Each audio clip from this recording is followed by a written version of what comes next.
Buenas tardes a No, todavía todas. no, todavía no. Yo le aviso. Sí. Ya volví. Listo, ahora sí. Buenas tardes a todas, a todos, a todes. Bienvenidos a nuestro primer conversatorio de este año de Afroamérica, Red Global Antirracista. El día de hoy, como seguramente todos ustedes están enterados, vamos a tener un conversatorio con el tema de racismo y literatura, la crítica literaria frente a lo étnico. Bien, como ustedes saben, nosotros tenemos programado para este año no solamente los conversatorios, sino también un seminario mensual. Y el día de hoy, pues damos inicio a nuestras actividades, la primera actividad de este año.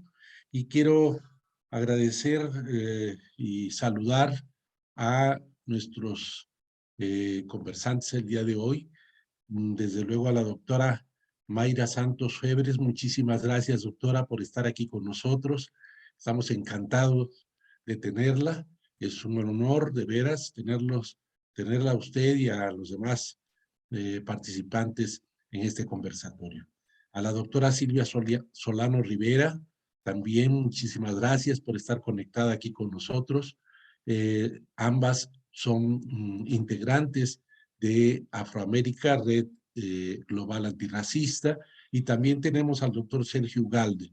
Nos complace muchísimo tener con nosotros al doctor Sergio Ugalde, que ha caminado muy cerca de todas las actividades que nosotros hemos venido desarrollando desde hace ya muchos años. Es una gente a quien estimamos muchísimo, él lo sabe, y pues realmente nos sentimos muy congratulados de tenerlo con nosotros. Bienvenido, doctor Sergio Ugalde.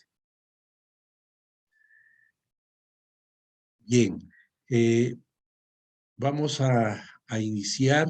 No sé si María nos podría hacer el favor de leer la presentación de cada uno de los participantes e irlos pues incluyendo en cada una de las preguntas que ella tiene preparadas. María, si nos haces favor. Hola, buenas tardes a todos y todas. Mi nombre es María Serna o María Neura también. Yo también soy integrante de la Red Afroindoamérica y la tarde de hoy es un honor para mí compartir este espacio con personas tan reconocidas y que han trabajado tanto la literatura y los aspectos étnicos en derredor de esta. Hoy nos acompañan la maestra Mayra Santos Febres, es una escritora muy reconocida y quiero leer unos apartados acerca de su vida y obra que por supuesto es mucha y no la alcanzaríamos a contar toda aquí hoy, pero quiero contarles un pedacito. Mayra Santos Febres, escritora, catedrática y poeta puertorriqueña, narradora, poeta y ensayista. Comienza a publicar poemas desde 1984 en revistas y periódicos internacionales, tales como en Casa de las Américas en Cuba, Página y Media en Argentina, Review Nord Francia y Latin American Review of Arts and Literature en New York. Ha publicado cuatro poemarios, Amanú, Manigua, El Orden Escapado, Tercer Mundo y Boat People. Ha sido profesora visitante en Harvard y Cornell University y ha recibido la beca Guggenheim. Actualmente es catedrática y dirige el taller de narrativa de la Universidad de Puerto Rico. Esta información la estoy sacando de la página de Curret. Algunos de los libros de Mayra Santos son Fe en disfraz, Nuestra Señora de la Noche, Sobre piel y papel, Cualquier miércoles soy tuya, Sirena Selena vestida de pena, Tercer Mundo, Oso Blanco, Pez de vidrio, Amanú y Manigua, El Orden Escapado. Es un honor para nosotros como Red Afroindoamérica tenerla de visita. También tenemos como invitada a la doctora Silvia Solano Rivera. Permítame un momento. La doctora Silvia es máster en literatura latinoamericana en la Universidad de Costa Rica con la tesis Identidades étnico-culturales en los Cuatro Espejos de Quincy Duncan, miembro de la Asociación Latinoamericana de Estudios del Discurso, de la Red Interdisciplinaria de Estudios del Discurso, de la Red de Investigaciones sobre Identidades, Racismo y Xenofobia en América Latina y de la Afroindoamérica Red Global Antirracista. Desde 2017 se desempeña como docente de literatura de la sección de Filología de la Universidad de Costa Rica, sede Occidente, y desde 2019 es también docente e investigadora en la Escuela de Literatura y Ciencia del Lenguaje de la Universidad Nacional. Ha participado en diferentes congresos internacionales de literatura, lingüística aplicada y análisis crítico del discurso, con ponencias en torno a la construcción de identidades y las manifestaciones discursivas de fenómenos como el racismo y el sexismo. Asimismo, posee diversas publicaciones sobre dichos temas en números especiales de revistas y libros. De igual modo, cuenta con sus publicaciones en torno a análisis literarios de textos latinoamericanos diversos, y en conjunto con Jorge Ramírez Caro, desarrolla desde hace varios años los proyectos de investigación, el racismo en la literatura costarricense y lectura etnocrítica.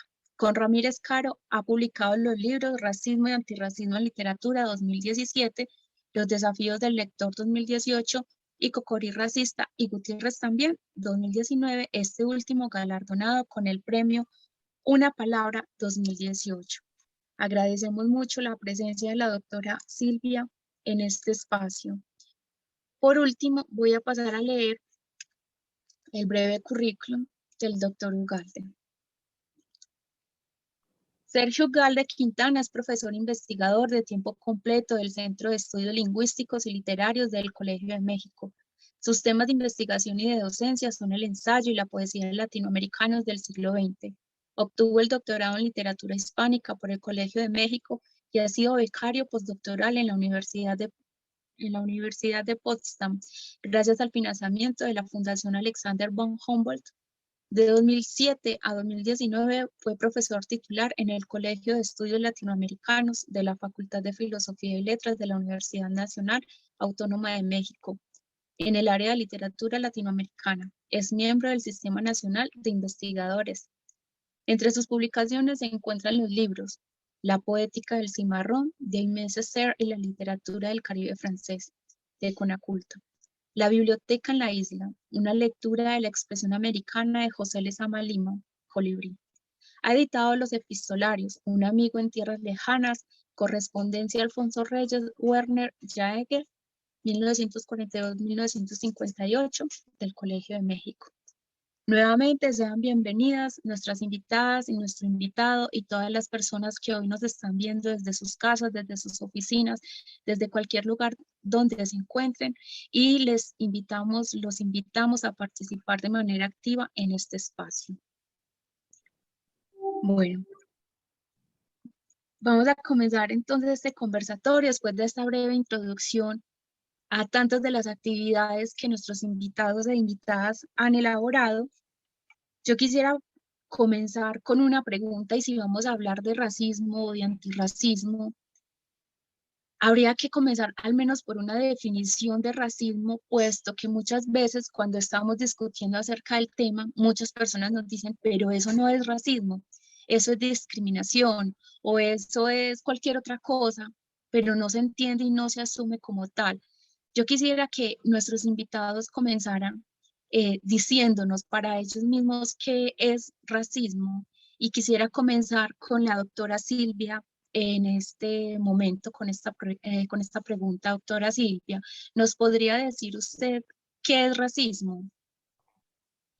Claro, muchas gracias, María.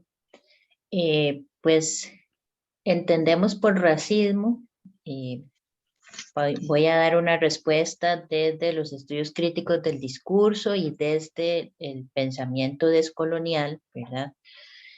Según los cuales el racismo es un sistema ideológico, discursivo de dominación por razón de etnia, raza, cultura, que tiene diferentes manifestaciones, que abarca muchas manifestaciones, ¿verdad? No tal vez como la más tangible, visible, que a veces tenemos en la cabeza, que es, digamos, la violencia física contra las personas, ya sea indígenas, negras o sino-descendientes también, sino que me interesa a mí abrir ese abanico de manifestaciones, ¿verdad? Que abarca desde el propio discurso, desde la verbalidad, la oralidad, qué es lo que se dice, cómo se construye discursivamente al otro o a la otra,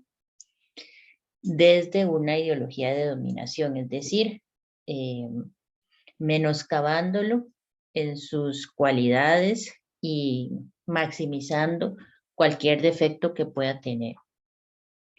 Es parte de lo que se entiende como racismo, no solamente el discurso, sino los actos concretos, ¿sí? Que van desde la violencia, que puede ser individual, pero también de carácter estructural, porque vemos que hay un racismo que implica además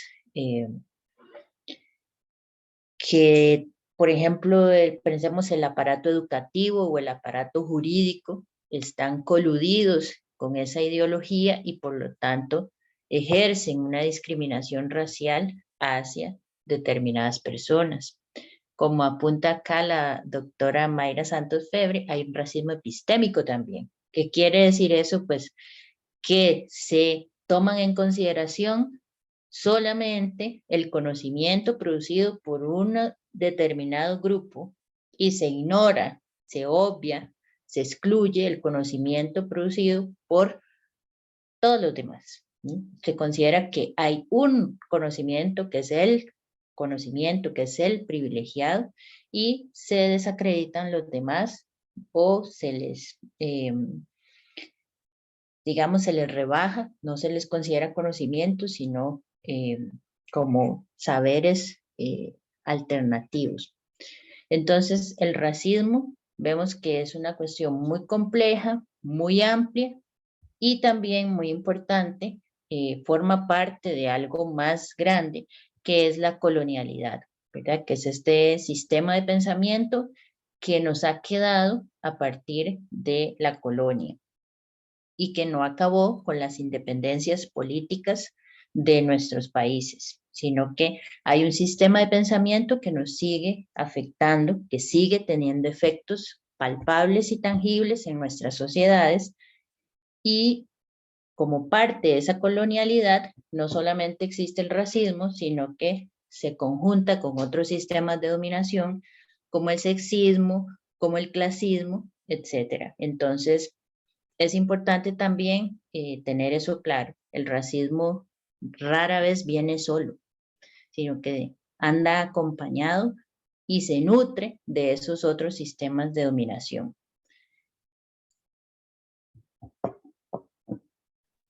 Muchas gracias, doctora Solano. Yo quería iniciar con usted porque efectivamente las versiones que usted y su compañero dan en el libro de Etnocrítica, me parece que nos ayuda mucho a entender. Y personalmente, cuando yo estaba haciendo mi tesis, alguna de los docentes que la leyó me dijo, eso no es racismo. Entonces, por eso tuve que ir a fundamentar y dije, bueno, pues entonces sí es importante que repitamos muchísimas veces, estamos repitiendo qué es racismo para que podamos llegar a un entendimiento, a una comprensión del lenguaje, de los tipos de discriminación y de cómo se da. Muchas gracias, doctora. Doctora Mayra, con toda admiración, yo quisiera preguntarle, para usted, como mujer afrodescendiente, ¿qué es el racismo? Bueno, buenas noches. Esto a mí me llena de placer porque usualmente estoy hablando en otros foros, ¿verdad? Que tienden a estudiar la literatura, por ejemplo, como un sistema específico de conocimiento y no vemos como el racismo, para mí el más doloroso es el racismo epistemológico. El racismo es un sistema de marginación social y de exclusión de personas a cuerpos y recursos. A cuerpos y recursos. Entonces, ese sistema de marginación no es único, como dijo la doctora Silvia Solano Rivera, sino que viene en interseccionalidad.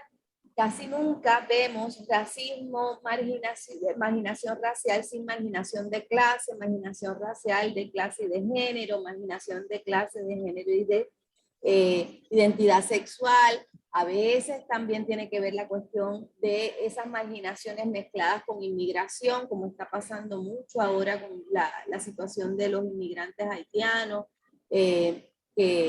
que tienen que buscar cómo sobrevivir en este hecatombe del COVID, y entonces se combinan, ¿verdad? Y se solapan muchas marginaciones. Tenemos que recordar que el capitalismo vende exclusión, ¿verdad? Vende exclusividad.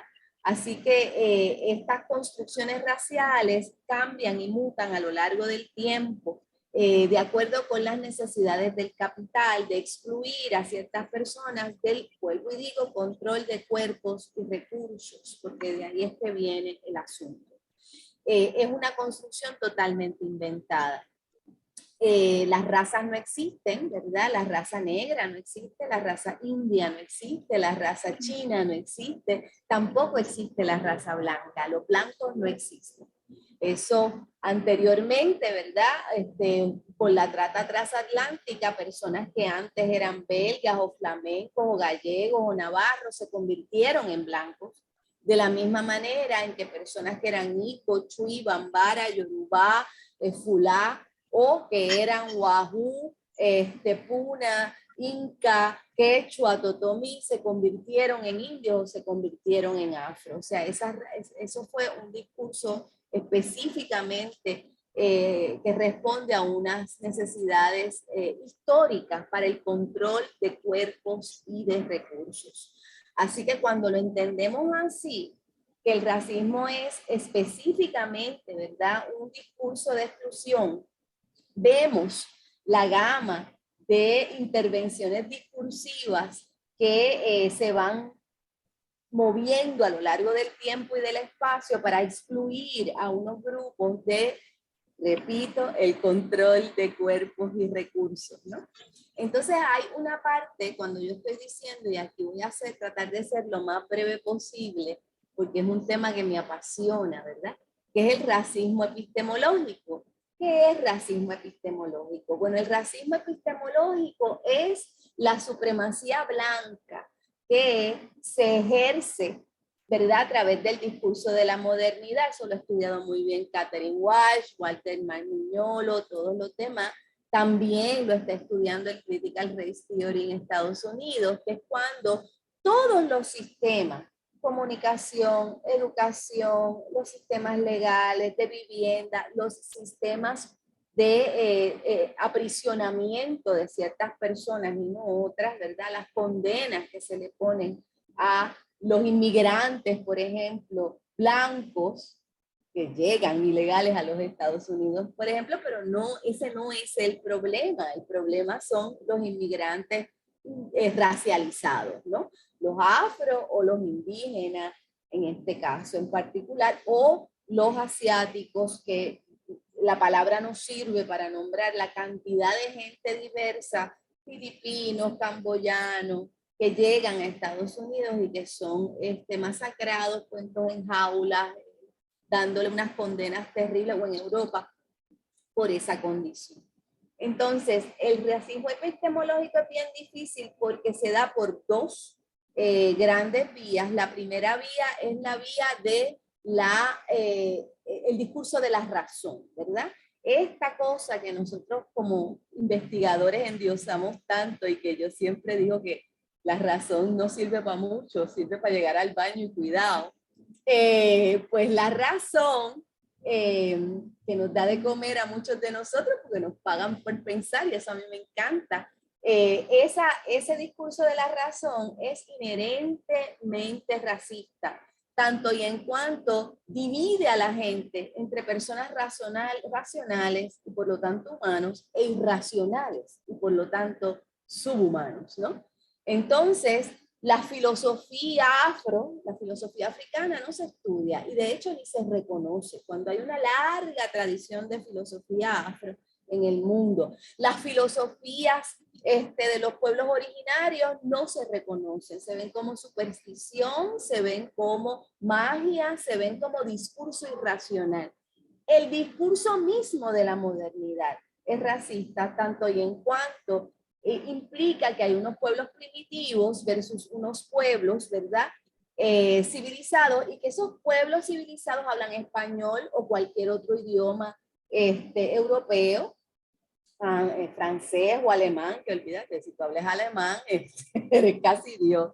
Y los otros que hablamos otros idiomas, incluyendo nuestro español caribeño, pues no somos tan racionales, por lo tanto no somos tan humanos. Hay una categoría compacta entre la razón y la humanidad. Y por último viene por la religión, y eso sí que es duro, porque cualquier persona que se atreva a decir en público, ¿verdad? Yo no soy cristiana, y que no diga yo no soy atea marxista, o sea, yo soy atea marxista leninista. Si dices que eres atea marxista, estás bien. Si dices que eres cristiana, también estás bien. Pero cuando uno dice yo no soy ni cristiana ni atea, la gente se queda, bueno, pues eres bruja, ¿no? Ahí hay una conexión entre la religiosidad, es decir, el acceso a la práctica de una espiritualidad y el racismo. Otra cosa que niega el racismo es tu categoría humana y también tu categoría de ente espiritual, de ente con interioridad. Eres toda cuerpo, toda producción, toda cosa, ¿verdad? Vendible y transmutable, pero no tienes una categoría ontológica. Y eso es lo más que a mí me preocupa del racismo, porque si nosotros no vemos, por eso es que te dicen tanto que esto no es racismo, es una táctica de desestimación cuando te ven, y esa es para mí la más insidiosa de las categorías raciales. Hay violencia, hay marginación social, hay marginación económica, hay marginación política, pero hay marginación humana, es decir, de la categoría de reconocer al otro como un ser ontológico y humano capaz de interioridad y de reflexión. Y eso sí que está bien feo, señor. Muchas gracias, maestra Mayra. Qué pena que me sale más decirle maestra. Lo que sucede es que aquí en Colombia usar el término maestra es un término de honor que no tiene que ver con lo académico, sino como un identifico que tienes muchos saberes y es mi forma de decir gracias por lo que aprendo. Entonces, por eso cada rato le digo más maestra que doctora. Qué pena. Gracias, te agradezco mucho. Me siento muy honrada y respetada. Gracias. Doctor Ugalde, buenas tardes. Qué bueno que nos esté acompañando por acá. Qué pena pues de mi parte que yo todavía no identifico mucho su trabajo y por eso me disculpará si no le hago unas preguntas muy acordes. Buenas tardes, le invito a que usted nos comente también para usted qué es el racismo. Bueno, no, en principio yo quisiera agradecer tanto a Jesús Serna, como María, como a todos los que hacen posible la organización de este evento. Me siento muy honrado de que me hayan invitado, me hayan considerado. En realidad yo pues he tenido algunas pequeñas incursiones a la literatura del Caribe francés y creo que por esas incursiones es que Chucho, a quien aprecio, estimo y admiro desde hace muchos años, me consideró para invitarme y estar aquí en esta mesa. Entonces, bueno, como yo me sitúo mucho, más bien como un lector ferviente de varias figuras de la tradición caribeña, francófona, quisiera traer a colación un texto de un personaje, ¿no? Justo de Mécecer, ¿no? Que es un texto que publicó en 1950, que se ha vuelto, pues, quizá ahora uno de los más muy citado, ¿no? Por muchísimas figuras. Es el discurso sobre el colonialismo. Y a partir de, me gustaría citar un párrafo nada más, una breve, y a partir de ahí tratar de aludir a una serie de elementos que han estructurado, digamos, una forma de aproximarse a los textos muy característica. Dice en este discurso del colonialismo Césaire, y por lo tanto, una de sus frases se me impone, cita, aspiramos no a la igualdad, sino a la dominación. El país de raza extranjera tendrá que volver a ser un país de siervos, de jornaleros agrícolas o de trabajadores industriales. No se trata de suprimir las desigualdades entre los hombres, sino de ampliarlas y de hacer de ellas una ley. Fin de cita. Suena claro, altanero, brutal y nos instala en pleno salvajismo vociferante. Pero bajemos un grado. ¿Quién está hablando? Me da vergüenza decirlo. Es el humanista occidental, el filósofo idealista, que se llame Renan. Es una casualidad que la cita salga de un libro titulado La Reforma Intelectual y Moral, que se haya escrito en Francia poco después de una guerra que Francia había deseado que fuera la del derecho contra la fuerza. Eso dice mucho sobre las costumbres burguesas. ¿Por qué cito este pasaje de Césaire? Me parece que es emblemático, porque aquí está haciendo alusión Césaire en este texto que se volvió emblemático por las condiciones hacia mediados del siglo XX, en 1950, cuando lo escribe sobre las condiciones del colonialismo, él que estaba tan involucrado en cuestiones políticas, ¿no? Que había sido diputado a la Asamblea Nacional y demás, está haciendo alusión y citando y poniendo como figura y las palabras, no solo del humanista por excelencia del siglo XIX francés, sino ante todo, y aquí me parecería importante señalarlo, al filólogo por excelencia de la tradición intelectual francesa. Es decir, el filólogo que justifica y hace de la diferencia una sustancialización total. Y es que muchos, digamos, este pasaje nos recuerda y nos remite a otras, quizá otros personajes que reflexionaron sobre el racismo desde los estudios literarios, como Leo Spitzer, por ejemplo, el famoso filólogo también alemán, o alguno quien en un libro donde hizo un análisis muy pormenorizado, junto con Víctor Klemperer, hizo un análisis pormenorizado, Klemperer, del discurso del nazismo durante el Tercer Reich. Y ahí Klemperer decía, el racismo fue una construcción no desde las ciencias sociales, sino desde la filología. Quienes construyeron el basamento teórico para la construcción de la diferenciación esencialista fueron los filólogos en el siglo XIX. Entonces, claro, aquí yo quería traer a colación justo esto para pensar en las responsabilidades que tienen las formas de aproximación y las formas de valoración también y de análisis en las tradiciones disciplinarias de Occidente. Entonces, claro, por eso quise traerlo a colación, porque me parece que en la construcción de todo este universo juega un papel importante, como bien lo señalaba Césaire, el humanismo que tiene sus raíces en la filología del siglo XIX. Solo quería decir eso. Gracias. Muchas gracias, doctor Ugalde. Muchas gracias por esta visión que nos trae acerca del racismo. Y precisamente hacia allá voy, y retomando algunas anotaciones de lo que ya nos compartieron también Mayra y Solano. Solano cuando decía que es individual y estructural, y Mayra cuando dice que es un aprisionamiento del cuerpo Y nosotras las personas racializadas sí que entendemos eso cuando hablamos del aprisionamiento del cuerpo, porque es precisamente por el cuerpo la mayor referencia que se tiene al momento de la racialización en subalternidad. Y también retomando lo que usted nos habla de la filología como un elemento del colonialismo, que también ya lo decía la doctora Solano cuando menciona que el racismo viene del colonialismo, de parte desde ahí.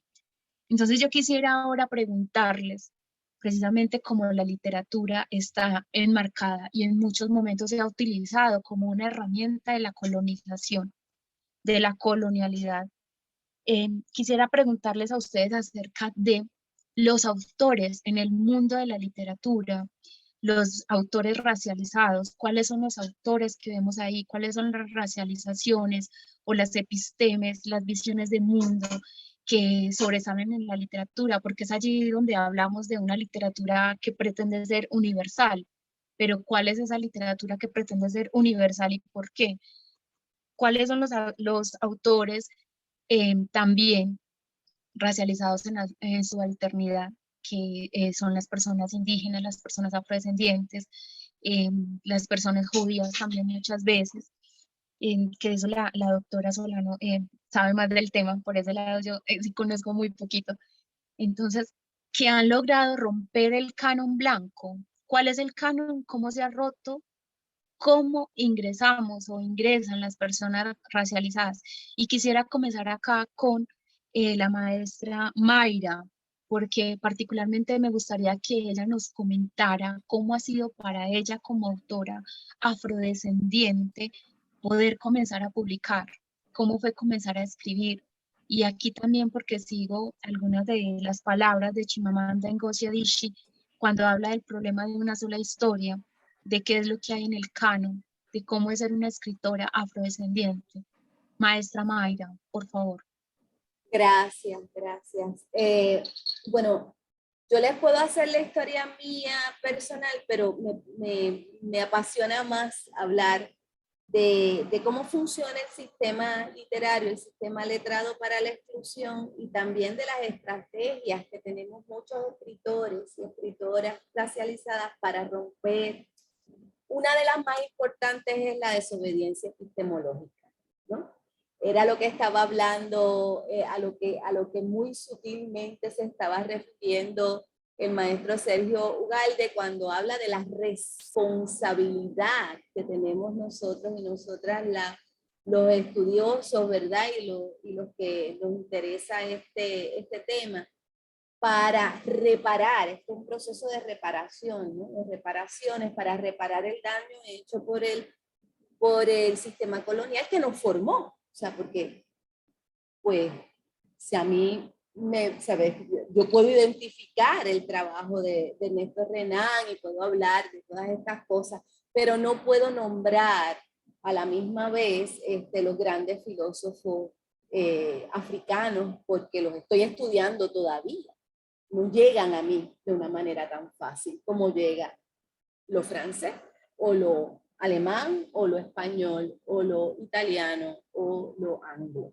Entonces, descubrir, por ejemplo, a Luis de León en Guatemala o descubrir a Georgina Herrera, la gran poeta que acaba de morir de COVID en Cuba sin que le dieran un premio nacional, o descubrir a Victoria Brindis de Salas en Uruguay, o descubrir a Manuel Zapata Olivella, Quince Duncan, a toda esta gente, descubrir la historia de Gaspar Yanga en México, que fundaron un palenque totalmente liberto en el 1680, o descubrir la historia de Benco Boyó en Palenque, en Colombia. Descubrir todas esas claves es parte de la estrategia que hacemos los escritores afro.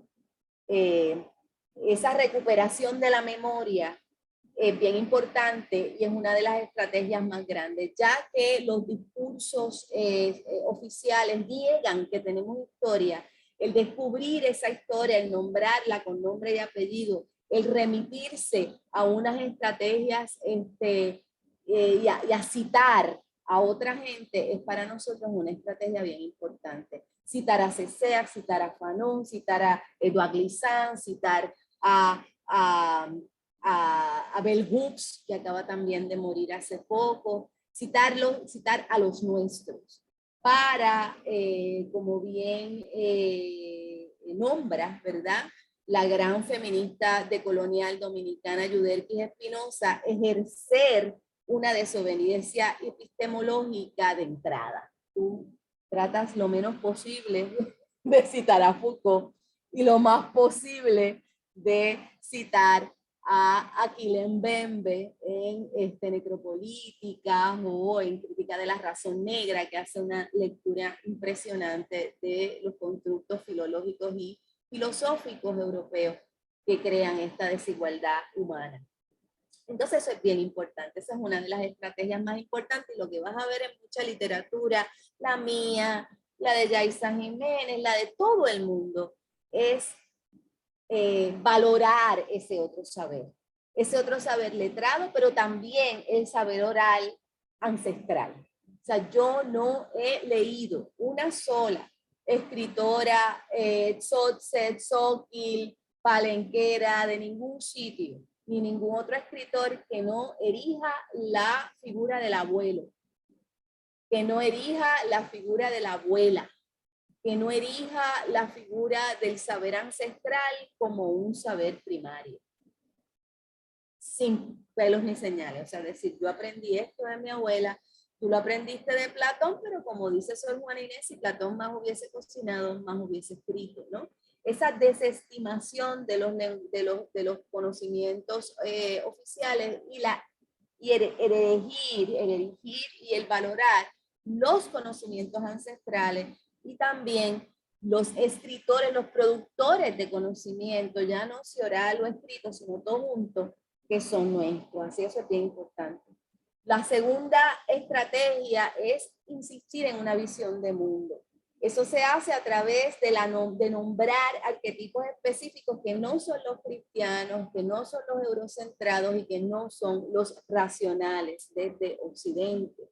Ochum, Yemaya, Changó, Batalá, madre mía, Ochum, las hierbas y las plantas que nos curan, los animales tutelares, todo ese imaginario que fue demonizado lo estamos recuperando, lo estamos reinscribiendo, inclusive en lugares que no son el Caribe tanto así, porque hay muchas lenguas originarias que no sobrevivieron, pero en otros lugares de lenguas originarias, Mircea Sánchez, tanta gente que está escribiendo en lengua original. Elicura Chihualhaf, por ejemplo, en Chile, que acaba de ganarse al fin el premio nacional, el primer poeta mapuche en ganarse un premio nacional de literatura, o por ejemplo mi hermano Winston González, que es garífuna, que se ganó el primer premio nacional de poesía, de literatura en Centroamérica, ¿verdad? La primera vez que un garífuna se lo gana. Así que eso es una de las maneras también de las estrategias de romper con ese cerco. La tercera estrategia importante para mí es la interconectividad, es decir, crear, insistir, porque mucho molesta esto, en el estudio diaspórico de la literatura y no en el estudio nacional de la literatura. Las naciones son inventos europeos. Entonces, ¿para qué nosotros insistimos tanto en la nación si ya sabemos lo que nos toca? Como mujeres, como personas racializadas, como personas críticas, como personas del margen. Entonces, esa búsqueda también de una hermandad afro-indo, ¿verdad? Que para mí es riquísima. Esa conexión entre los pueblos originarios y los pueblos afro, esa multiplicidad infinita de posibilidades de expresión y de producción de saber por debajo, o sea, atravesando lo nacional. Muchas veces yo me preocupo cuando oigo personas que insisten en la literatura caribeña, ¿verdad? Que me gusta mucho, pero fíjense que la literatura caribeña es transnacional. Es la literatura del Caribe francófono, como Simón Schwarzbach, y como Belín Trujillo, y como los hermanos Trujillo, y, o sea, hay mucha literatura ahí en francés, tanto como la hay en inglés, tanto como la hay en español. Entonces yo cuando me pienso caribeña, me pienso como heredera de todas esas literaturas, aunque no son en español. Yo no leo nada más que literatura en español caribeña, que hay mucha gente, Soledad Ríos, toda esta gente. Te puedo hacer listas y listas, o sea, la cantidad de escritores caribeños, de escritoras caribeñas que hay es infinita, y ahora hay otra, y ahora hay otra, y ahora se está publicando otra.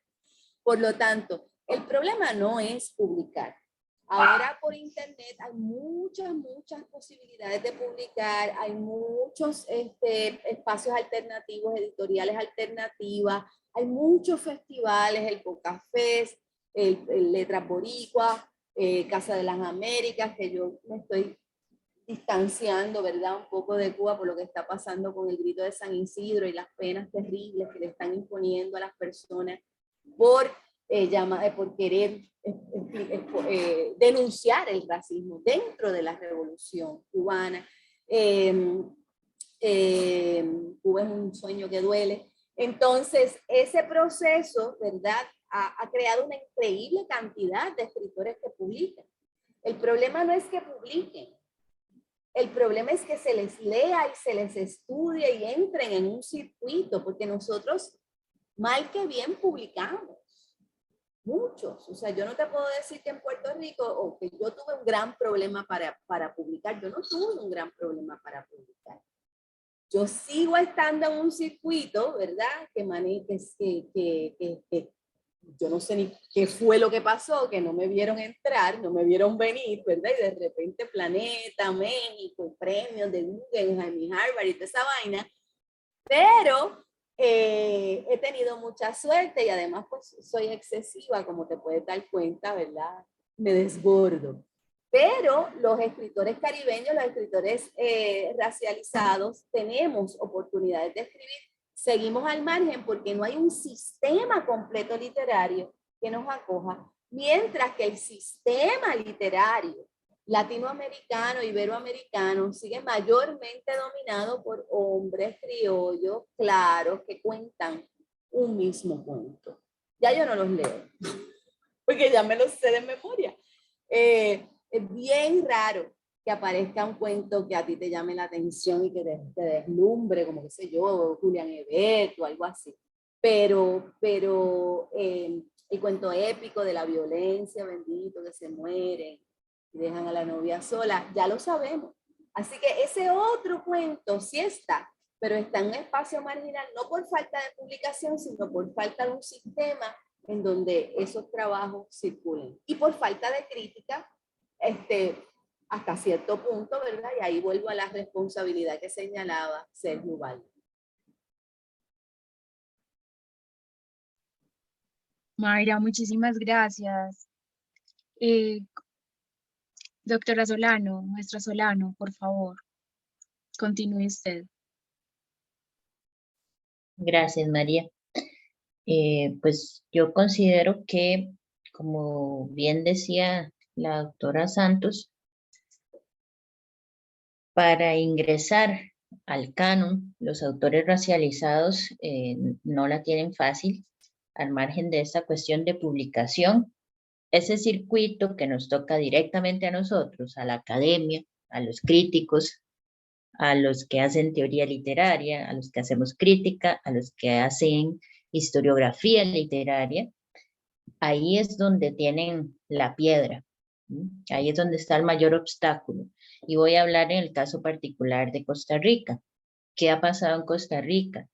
Los autores más reconocidos, afrodescendientes, como un Quince Duncan, como Shirley Campbell, como Eulalia Bernard, que falleció hace poco, han sido primero reconocidos fuera, ¿verdad? En entornos donde se les ha dado más valor a las voces afrodescendientes, y luego a lo interno del país algunos cuantos hemos vuelto la mirada hacia ellos, hacia su producción, hacia su literatura, y hemos encontrado unas historias diferentes, ¿verdad? Que nos ubican y que ponen el racismo sobre la mesa, pero no son todos, ¿verdad? Acá esa responsabilidad de la que estamos hablando tiene que ver claramente con cuál es el papel de la academia, cuál es el papel del crítico literario a la hora de leer, cuáles textos escoge, a la hora de formular programas de cursos, cuáles textos estamos poniendo a leer y desde qué enfoques teóricos y metodológicos los vamos a leer. Porque bueno, y nada haría yo ingresando una serie de autores racializados y leyéndolos, como decía la doctora Santos, digamos, de solo Foucault.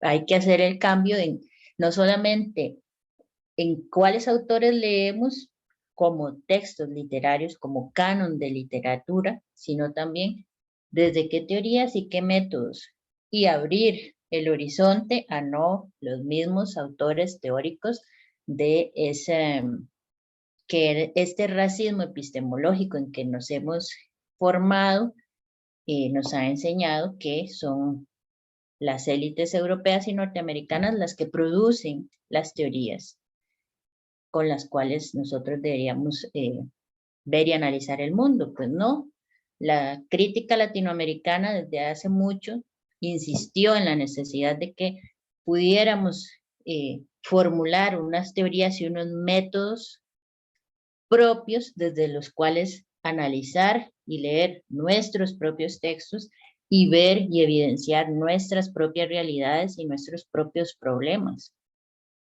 Entonces, ahí nos hace falta mucho por descolonizar a lo interno de la academia. Recordemos que la academia misma es una institución colonial. ¿Y qué más colonial, como comentaba en algún momento María, que la propia letra, la literatura?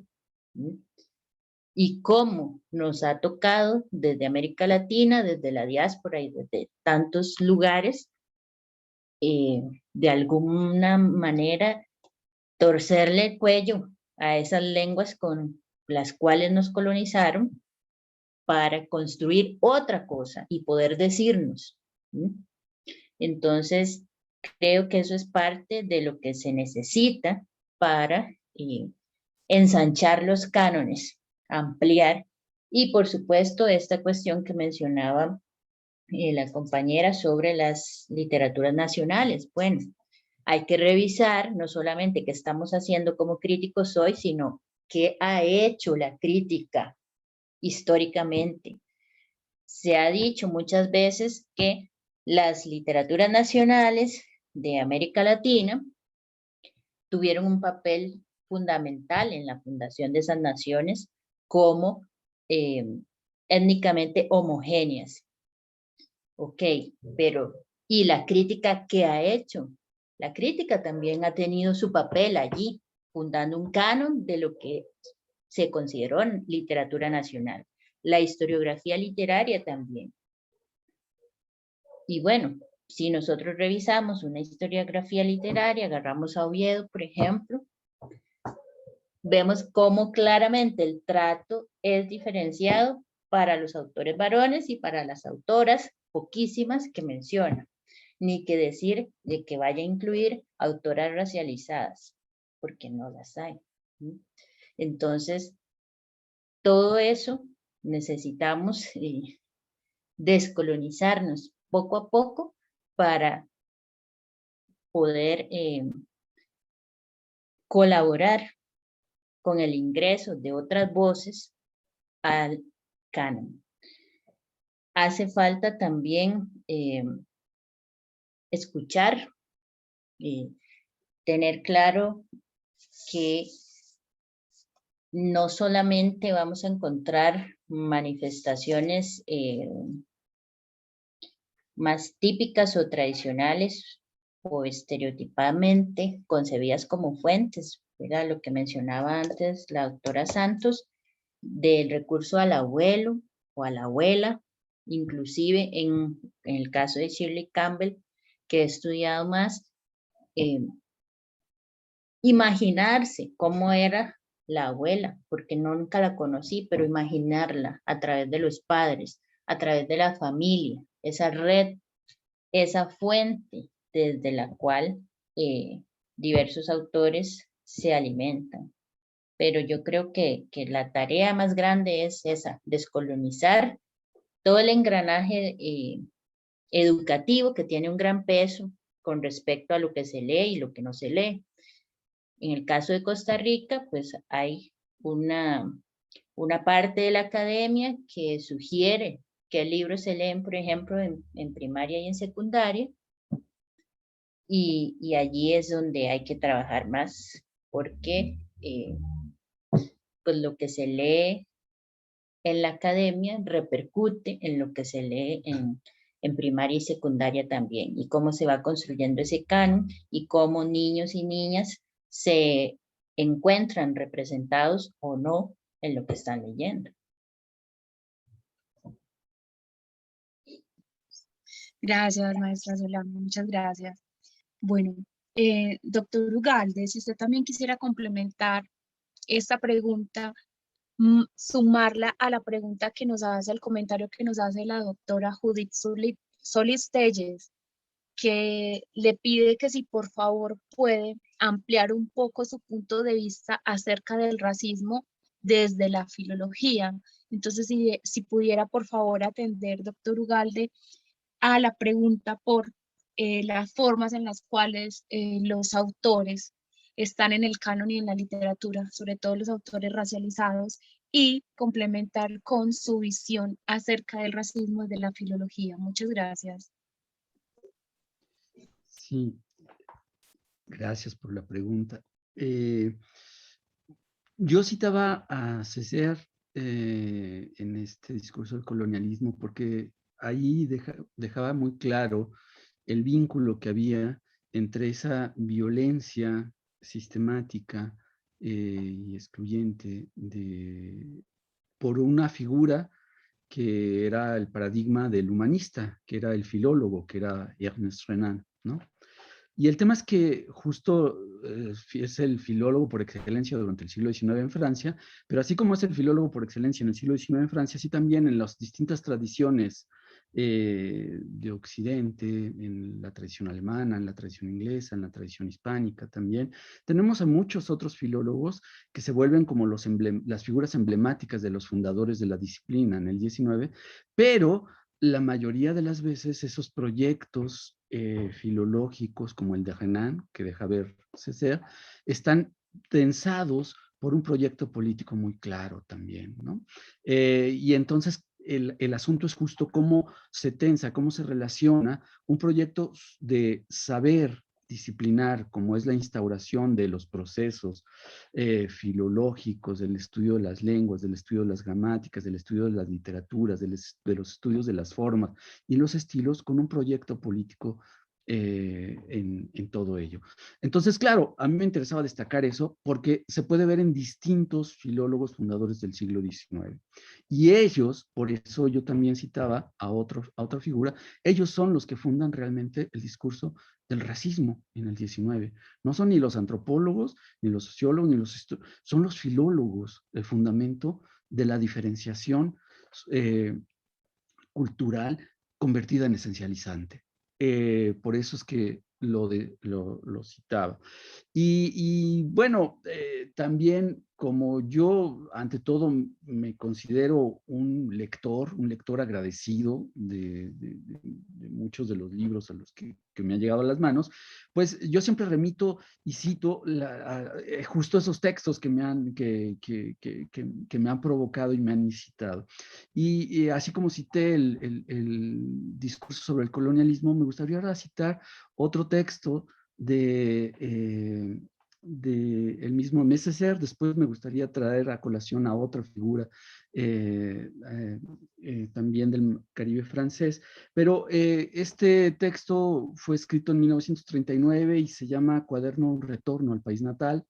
Es también un texto emblemático de la tradición literaria caribeña, yo creo, y bueno, lo cito para a partir de ahí pensar en el restablecimiento de las otras tradiciones que están subyacentes y que se manifiestan, y que se manifiestan de otras formas y que hay que ir a escucharlas.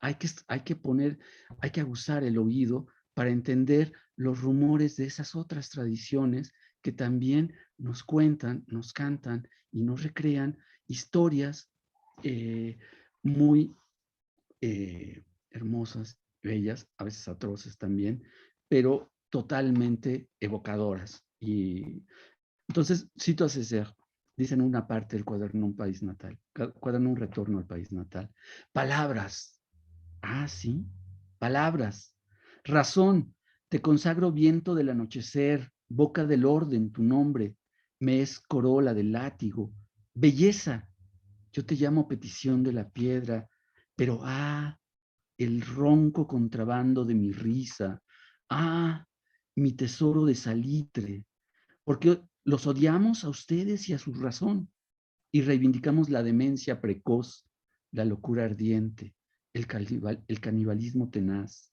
Tesoro, contemos, la locura que recuerda, la locura que aúlla, la locura que ve, la locura que se desencadena, y saben el resto, que 2 y 2 son 5, que el bosque maulla, que el árbol saca las castañas del fuego, que el cielo se mesa la barba, etcétera, etcétera. ¿Quiénes y cuáles somos? Admirable pregunta. A fuerza de contemplar los árboles, me he convertido en un árbol y mis largos pies de árbol han cavado en el suelo anchos sacos de veneno, altas ciudades de osamentas. A fuerza de pensar en el Congo, me he convertido en un Congo rumoroso de bosques y de ríos, donde el látigo restalla como un gran estandarte, donde el agua hace licuala, licuala, donde el relámpago de la cólera lanza su hacha verdosa y domina a los jabalíes de la putrefacción en el hermoso lindero violento de las ventanas de la nariz. Al final del amanecer, el sol tosiquea y escupe sus pulmones.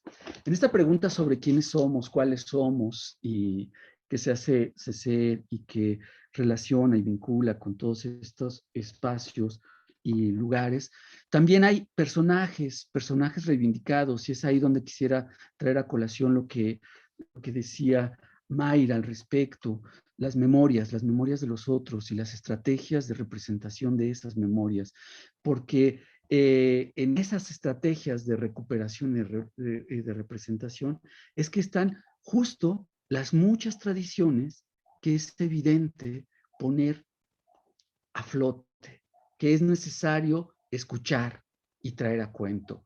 Y por eso Césaire trae a cuento y recuerda, por ejemplo, a Toussaint Louverture, ¿no? Una figura emblemática de la revolución haitiana. Y por eso después escribe un libro completo sobre Toussaint Louverture. Y por eso Suzanne Césaire, su pareja, en un proyecto que hicieron conjunto en la Martinica, que se llamaba Tropique, una revista que comenzó a publicarse en 1945, ahí Suzanne Césaire recolectaba todos los rumores y todas las historias que llegaban a sus oídos de aquello que estaba alrededor de ellos. Y entonces los animales, ¿no? La fauna, la naturaleza, las aves, todo aquello que estaba en el entorno, de pronto, Suzanne Césaire, por ejemplo, en esa revista, los traía a cuento con relatos populares que restablecían esas otras tradiciones. Y es necesario, por eso digo, y por eso hablaba yo de responsabilidad, es necesario aguzar el oído para escuchar esas otras tradiciones y tener en cuenta y mostrar las bellezas de esas otras tradiciones.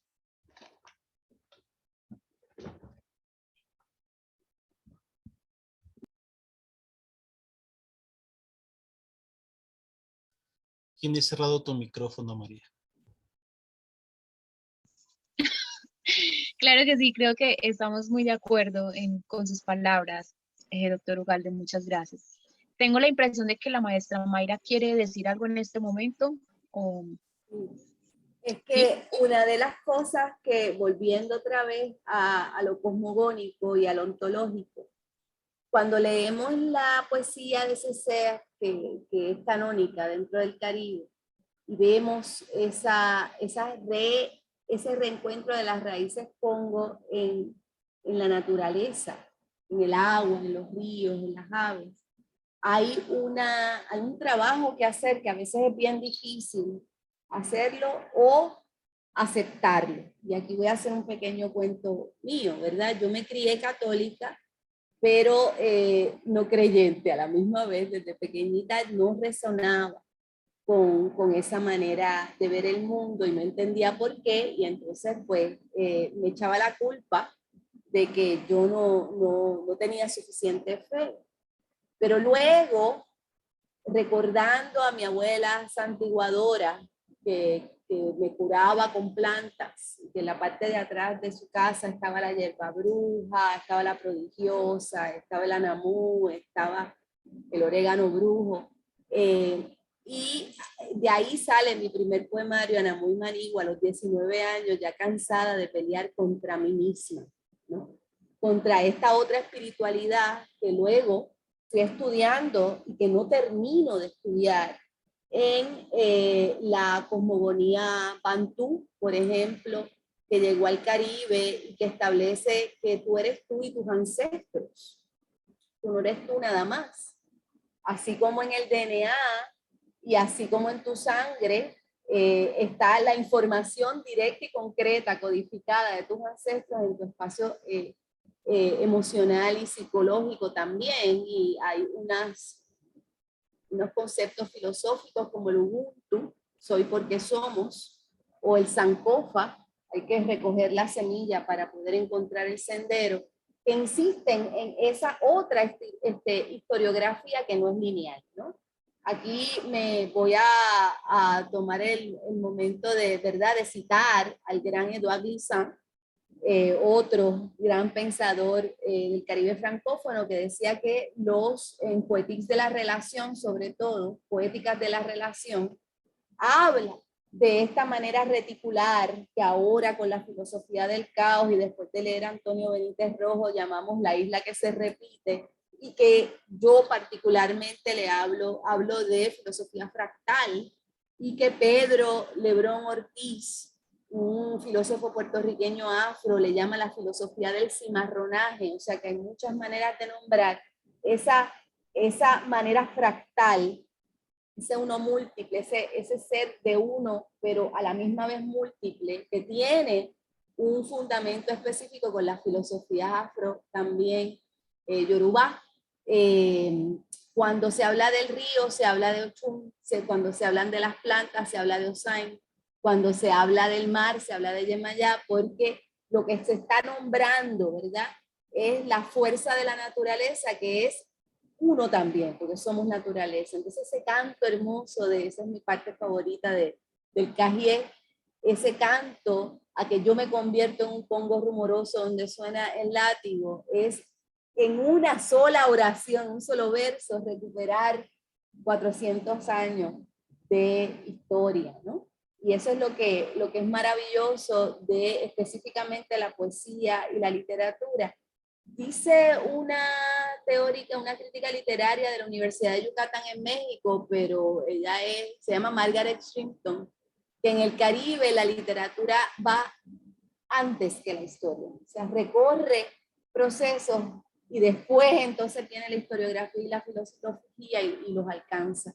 Y yo creo que es cierto, ¿no?, que hay una manera que abre la literatura, sobre todo la poesía, de ser metafórico, estar más allá del lugar donde uno está, y que logra esas coagulaciones de sentido que Césaire llama locura, ¿verdad?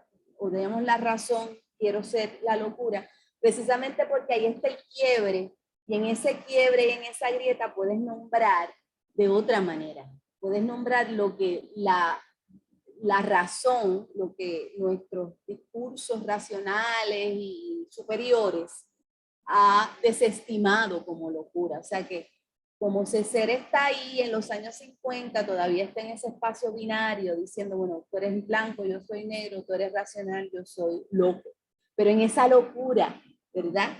Es que entonces se puede nombrar la transformación del ser humano en naturaleza, pero recobrando su dimensión espiritual. Y eso era lo que quería decir de esta intervención majestuosa de ese ser materializándose, ¿verdad? Aquí entre nosotros a través de Sergio Ugalde. Muchas gracias, Mayra. Bueno, yo quiero retomar ahorita, bueno, primero recordarles a quienes nos están viendo que muy pronto voy a atender a hacer los comentarios, a leer los comentarios y preguntas que nos hagan llegar. Entonces, si por favor en los comentarios de nuestra página de Facebook, por donde estamos transmitiendo en este momento, nos envían sus saludos, comentarios, sugerencias, preguntas, vamos a estar atentos en unos minutos a leerlos. Bueno, doctora Solano, yo quiero preguntarle ahorita, como usted nos estaba comentando, retomando también las palabras de nuestros demás invitados, de que es un objetivo leer a los literatos, a las literatas afrodescendientes o racialmente racializados en su alternidad. Hay que leerlos, pero hay que leerlos desde unas metodologías que realmente atiendan a la riqueza, a lo que estos textos puedan presentar al público en general, porque no solamente escriben y aportan para personas de sus mismas etnias, sino para cualquier público. En ese sentido, yo quisiera que usted nos comentara cuáles son esos recursos que nos ofrece la etnocrítica, que es la metodología que usted ha desarrollado con el doctor Jorge. Entonces, ¿cuáles son esos recursos que ofrece la etnocrítica para leer, por ejemplo, autores que hemos nombrado acá hoy, como son Césaire, Glissant y a la misma Santos Febres?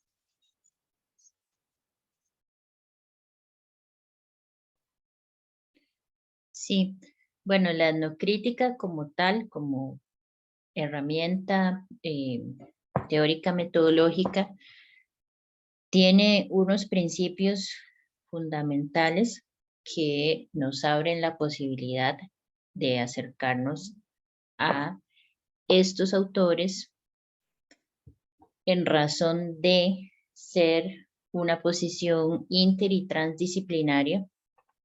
Porque, bueno, si nos fijamos,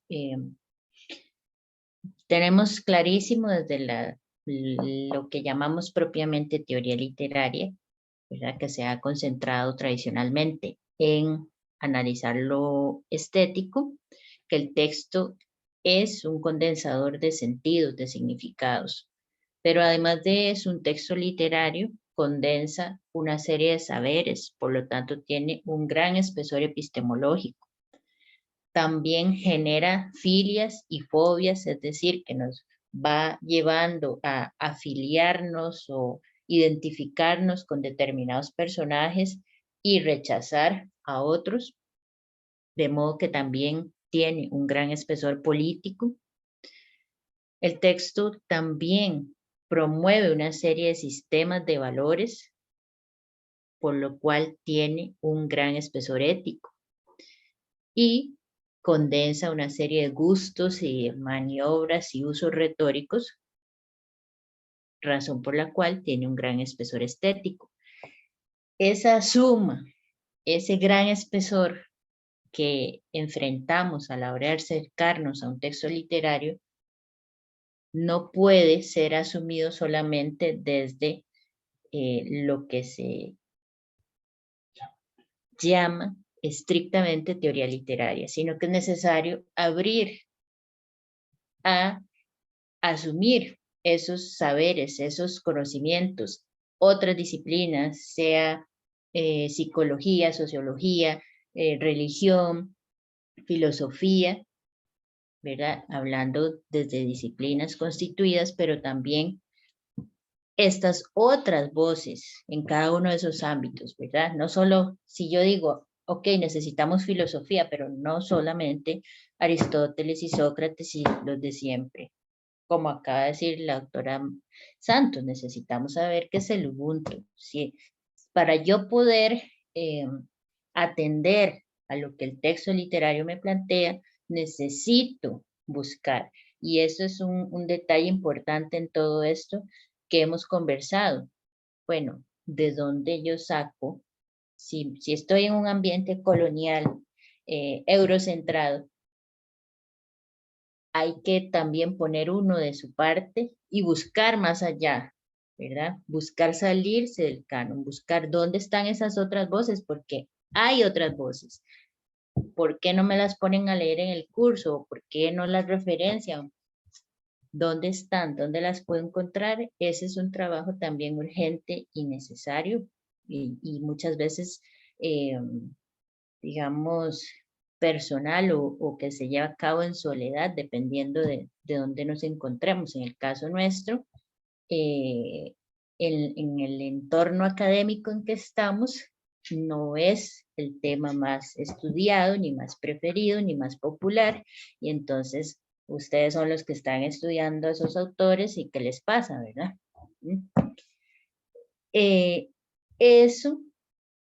Todo eso se conjuga en medio de el racismo epistemológico que hemos mencionado y también hace necesario pues recurrir a otras disciplinas que nos aporten, que nos ayuden a entender, y también la etnocrítica se fundamenta en la interseccionalidad que por ahí mencionamos al inicio, ¿verdad? En tener claridad de que no solamente hay que considerar el lugar de enunciación étnico y cultural de quien produce discurso, quien produce el texto, sino también pues desde qué locación de género, de orientación sexual, de nacionalidad, o etcétera, etcétera, ¿verdad? Todas las categorías allí que podamos añadir.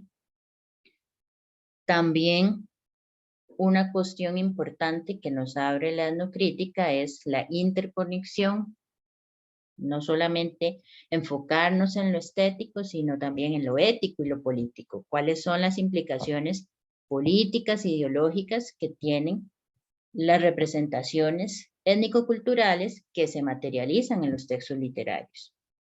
Porque si nos quedamos solamente en lo estético, pues vamos a tener, y voy a hablar del caso de Costa Rica, que se alaban a ciertos autores canónicos a nivel nacional porque producen textos literarios bellos, hermosos, pero no se evalúan ética y políticamente. Resulta que ese texto literario bello y hermoso tiene una representación de los afrodescendientes que lesiona la dignidad de las personas afrocostarricenses que han salido reiteradas veces a pronunciarse en contra del texto. Entonces, quedarnos viendo solamente lo estético es una lectura muy miope y por eso nosotros insistimos en ver más allá de lo estético, contemplar lo ético y lo político dentro de un texto, contemplar la interseccionalidad en un texto literario y ocuparnos de ver quién es el que está representando, quién es el que está construyendo, desde dónde lo está haciendo, desde dónde está hablando este autor o esta autora y a quiénes está representando bien y a quiénes no y por qué. Lo mismo a la hora de acercarnos a autores racializados. Bueno, contrastar también. ¿Por qué un autor que se autoconsidera blanco representa de tal modo y un autor que se autodefine afrocostarricense representa de otro modo? Ver por qué, si ambos están representando personajes afro, ¿por qué esa representación es diferente? Bueno, porque se ubican desde lugares étnico-culturales distintos, algunos permeados por el racismo y otros que están reclamando y reivindicando la representación de su propio grupo. Entonces, la etnocrítica nos permite evaluar y sopesar esas diferentes representaciones Y además, pues tiene el propósito bien claro de desenmascarar cómo se materializa el racismo en la literatura. Porque en el ambiente en que nosotros nos ubicamos muchas veces se dice que, pero esto es literatura, esto no es política. ¿Por qué vas a hablar de racismo acá? ¿Verdad? Se tiene esa concepción del arte como algo totalmente al margen de, con lo cual pues se niega el problema. Ese es uno de los grandes problemas que tenemos acá en Costa Rica, que se niega el problema, ¿verdad? Si no podemos ver el problema, mucho menos, más difícil tenemos poder resolver algo. Entonces, la etnocrítica surge con ese propósito de poder visualizar cómo se manifiesta el racismo en textos, tanto literarios como otras, como sean textos audiovisuales, textos musicales, cinematográficos. Hemos analizado también libros de textos escolares, ¿verdad? Las imágenes, memes, ¿verdad? Entonces tenemos un concepto amplio de texto, no circunscrito exclusivamente a lo literario, pero sí hemos trabajado bastante la literatura y entonces pues vamos fijándonos en detalles particulares que, en los cuales se enquista muchas veces el racismo, como por ejemplo las profesiones que se asignan a determinados personajes. ¿Por qué a los personajes afros se les asignan profesiones, o mejor dicho, oficios como barrendero, peluquero, pero los personajes blancos son doctores, son profesores, ¿verdad? Esos detalles, si nosotros no tenemos un lente que nos ayude a fijarnos allí, los dejamos pasar. No vemos, mira, no hay ningún problema aquí.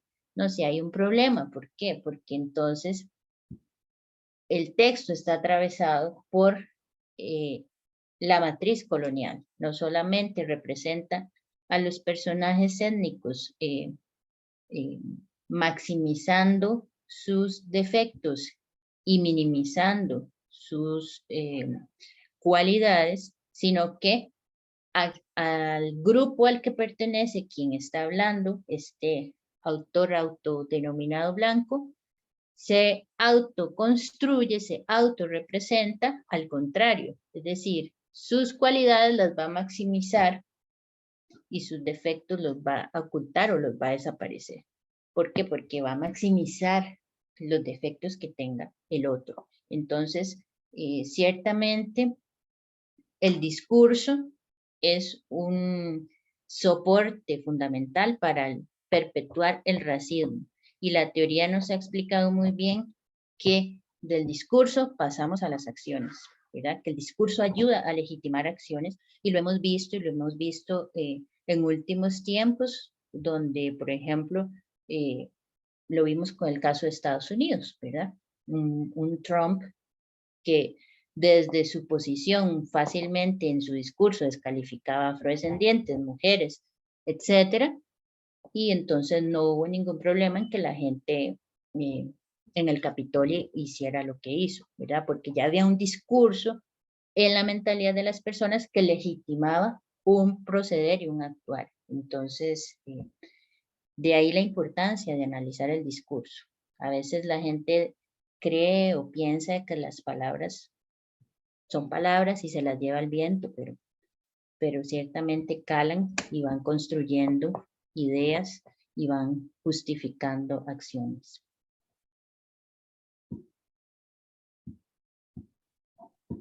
Hola, muchas gracias, doctora Solano.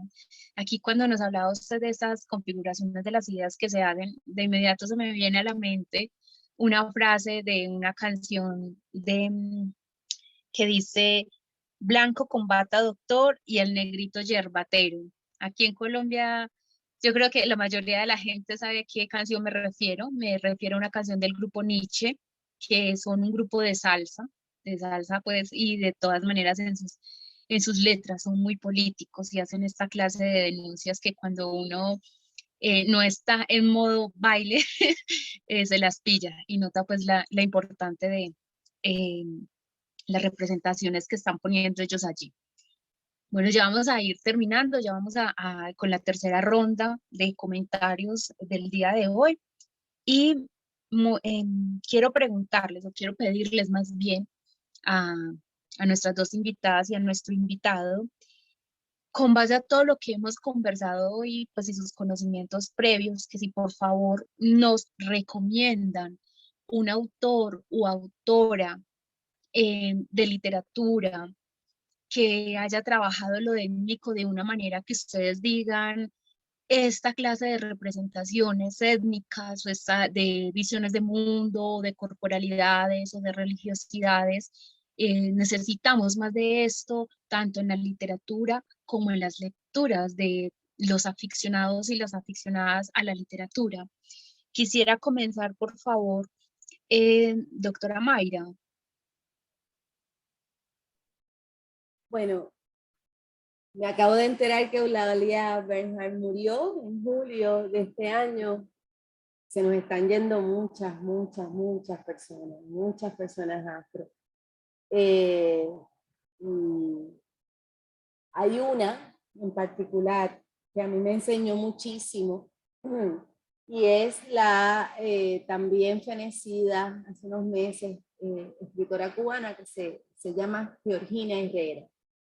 Ella tiene un libro bien interesante, yo creo que es la primera entre todas nosotras que echó mano al concepto del cimarrón, de la cimarrona, ¿no? Que eso viene de ganado, los ganados que se escapaban del cercado, y luego se utilizó primero con los arahuacos, los indios de Puerto Rico y de la República que se escapaban de las estancias, y después vinimos los afro y nos convertimos también en cimarrones, ¿no? Y hay un libro que se titula Oriquí para mí misma, que significa oración para mí misma, ¿no? Oriquí es más que una oración, encierra un concepto interesante de las palabras, fíjate lo que estaba diciendo la doctora Solano, las palabras como detonantes de energía, cómo las palabras crean realidad. Pensamos que es al revés, pero no, es al derecho. Las palabras crean realidades. De hecho, pues, la palabra raza creó todo un sistema de castas que anteriormente no existía.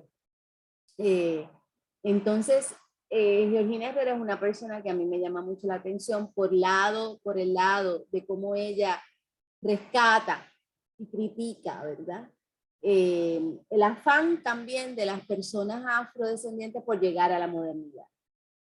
Que eso es una cosa que está muy presente en mi obra. Yo no me había dado cuenta de que era lo que yo estaba haciendo hasta que empecé. A mí no me gusta leerme, a mí me gusta escribir, pero después de tanto editar, ¿verdad? Cuando sale un libro ya yo no quiero hablar más de él, pero en muchas novelas mías estaba este afán, Fendi Fra, una mujer historiadora, que regresa a los siglos XVI y XVII a mirar las declaraciones de esclavas manumisas, ¿verdad?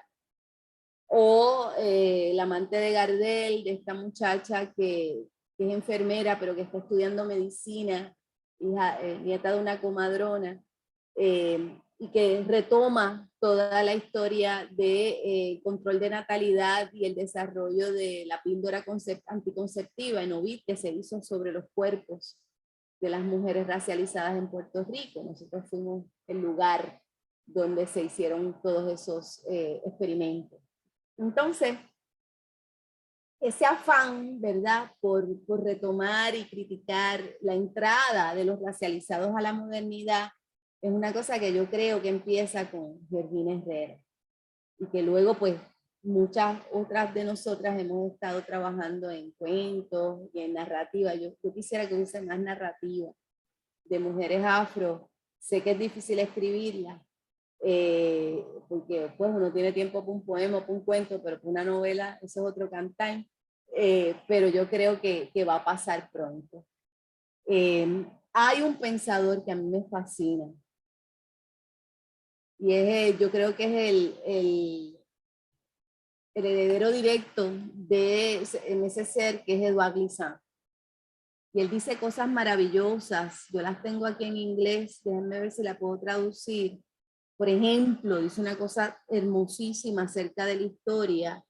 Dice que no me sale. Lo voy a decir en inglés y después voy a resumirlo. Dice exploration, hablando de la historia, is related neither to a schematic chronology nor a nostalgic lament. La exploración de la historia no está relacionada ni a una esquemática cronológica ni a un lamento nostálgico.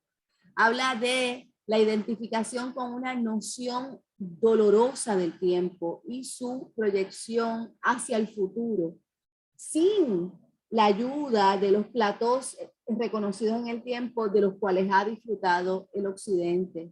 Y sin esa densidad colectiva, que es el valor primero de nuestra valoración, ¿verdad? De nuestra ancestralidad cultural. Y entonces habla de un concepto bien bello, que yo todavía no lo entiendo, pero que lo voy a citar. That is what I call a prophetic vision of the past. Una visión profética del pasado. Una visión profética del pasado. O sea, yo leo yo me quedo ahí con Glissant hablando, pensando, ¿qué es una visión profética del pasado? Y yo creo que ahí es donde me pongo a pensar de dos escritores interesantes de Puerto Rico. Uno es de Puerto Rico y la otra es de la República Dominicana y las quiero recomendar. Una se llama Rita Indiana. Rita Indiana es una mujer lesbiana, un hombre muy bello, encerrado en el cuerpo de una mujer, que escribió una novela que se titula La mucama de Omikunle. Es una novela futurista de ciencia ficción caribeña. Lo imposible. En donde ella hace una lectura profética del pasado. Impresionante lo que hace esta mujer en esa novela. Yo la detesto, escribió mejor que yo, la novela la escribió ella y no yo, pero a mí me parece genial. Y la otra persona es Historia de Yuque, Eduardo Lalo, en donde habla de un encuentro entre un cimarrón indígena, camarón negro, y un cimarrón afro, o lafunque, en las sierras de Luquillo, y del mundo que se va fraguando en ese cimarronaje entre pobladores originarios y pobladores afrodescendientes y africanos, o sea, para crear el país. Él vuelve a narrar la historia del país, pero desde esa visión profética del pasado, desde lo que pudo haber pasado y hemos perdido y tenemos que recobrar. Creo que es de lo que habla Edouard Glissant. Así que vuelvo a hablar de Georgina Herrera de Cuba. Si quieren leer alguna de mis novelas, a mí me gustaría promover, sí, yo creo que El amante de Gardel, que es una novela interesante. Ya yo me aburrí de ella, pero creo que tiene su mérito.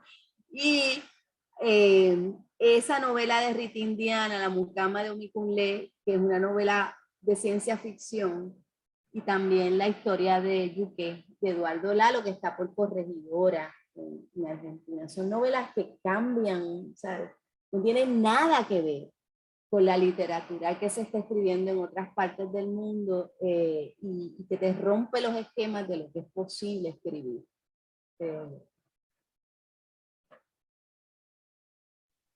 Mayra, muchísimas gracias.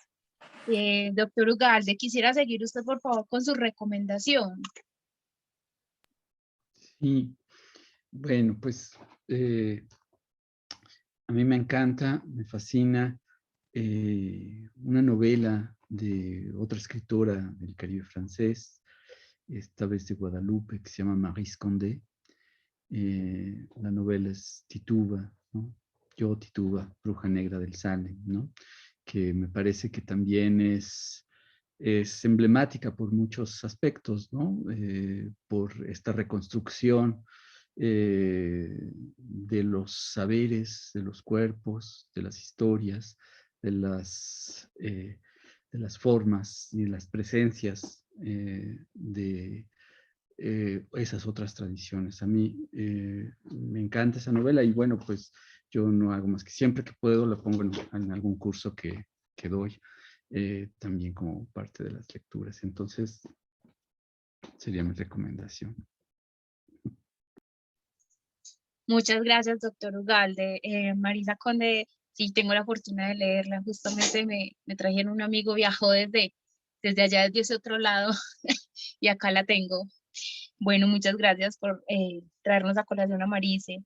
Bueno, quiero cerrar ya esta parte con la doctora Solano y ya pasaríamos a los comentarios y preguntas que nos hayan dejado en nuestra página de Facebook las personas que nos están acompañando el día de hoy. Doctora Solano, por favor, su recomendación.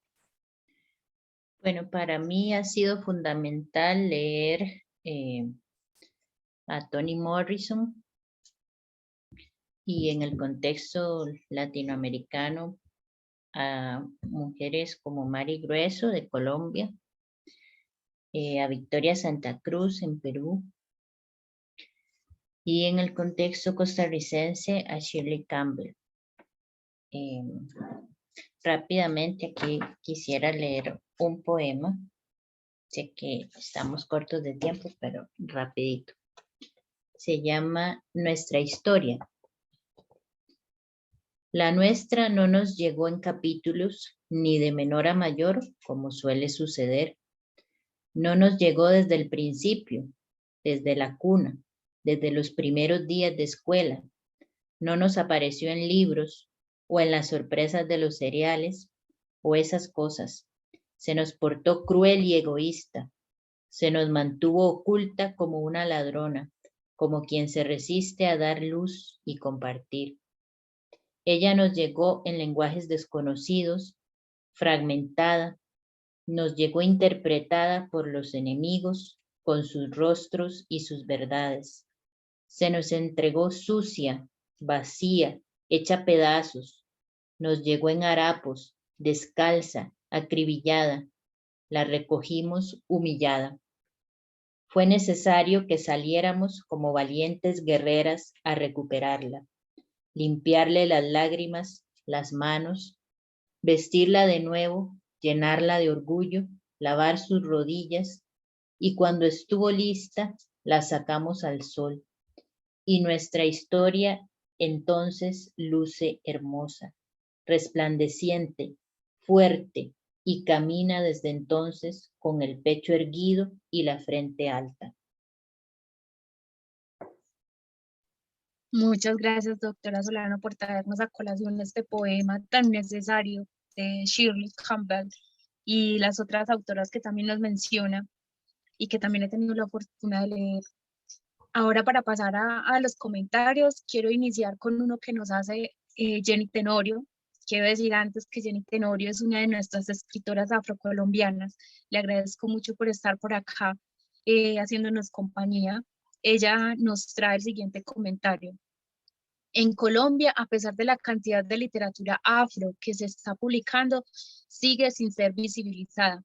El sistema letrado se ha encargado de que nuestra literatura se vea poco universal, es decir, incompleta. La tarea, a mi modo de ver, sigue siendo romper ese sistema, pero para ello es necesario que desde la academia se resalten otras voces. Y quiero también complementar este comentario desde la academia, desde nuestras redes sociales, desde las recomendaciones que hacemos a los amigos, a las amigas, cuando nos dicen, recomendame un libro, recomendemos a nuestras autoras y nuestros autores también.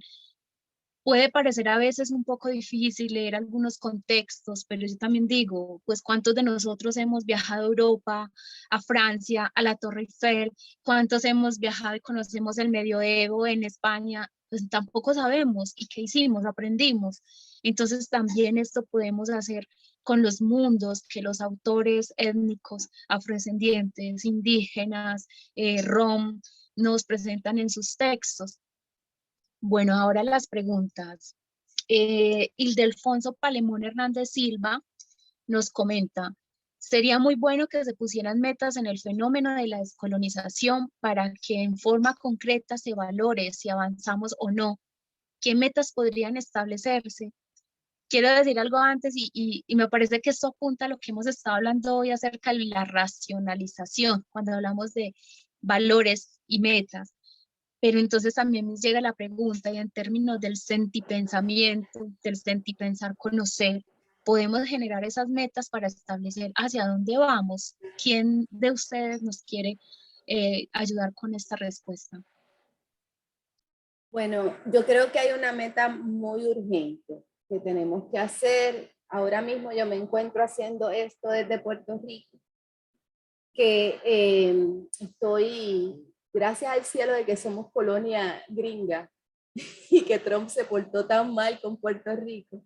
Ahora hemos logrado tener desde la Universidad de Puerto Rico una beca Mellon para un proyecto de diversificación académica en afrodescendencia y racialización. Tenemos 3 años para desarrollar un currículo completo,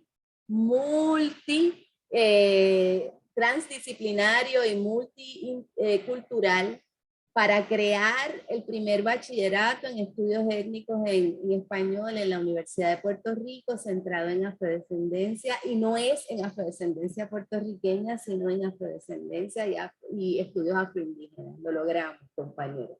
Hay que crear eso. Hay que desarrollar programas desde la academia para poder estudiar y desarrollar herramientas que puedan crear títulos y profesiones sobre esto. Y que yo, por ejemplo, he visto que muchos estudiantes graduados, hay 2 lugares de espacio donde te puedes graduar, uno es desde México, el programa de antropología, y el otro es desde Univalle y Colombia, ¿verdad? Solamente hay 2. Hay que maximizar esos programas. Entonces, esto es una meta. Esto hay que hacerlo porque si no lo hacemos a nivel sistémico e institucional, no podemos, no tenemos la posibilidad. Hay otra meta que se está alcanzando, que es bien bonita, y es la meta de los censos. El censo que cuenta las poblaciones afro es importante. Los censos también de cómo se identifican las personas, porque ahí vamos a tener una cuantificación específica de cómo nos estamos definiendo las personas. En el censo último del 2020 en Puerto Rico, por primera vez en 10 años, el 74.5% de los puertorriqueños se identifican como no blancos. Como no blancos. Entonces, si tú tienes una población donde el 74.5% de las personas no se identifican como afrodescendientes, porque ahí llegamos a un 17%, pero se identifican como no blancos, es decir, como no binarios raciales, entonces las instituciones tienen que responder a esa definición. Las instituciones legales, culturales, comerciales, tienen que responder a esa cantidad mayoritaria de personas que no se definen como los colonizadores. No se están definiendo desde esa categoría. No sabemos cómo se llama la otra, pero no es desde los colonizadores. Esa es otra meta concreta. Programas culturales y, educativos específicos.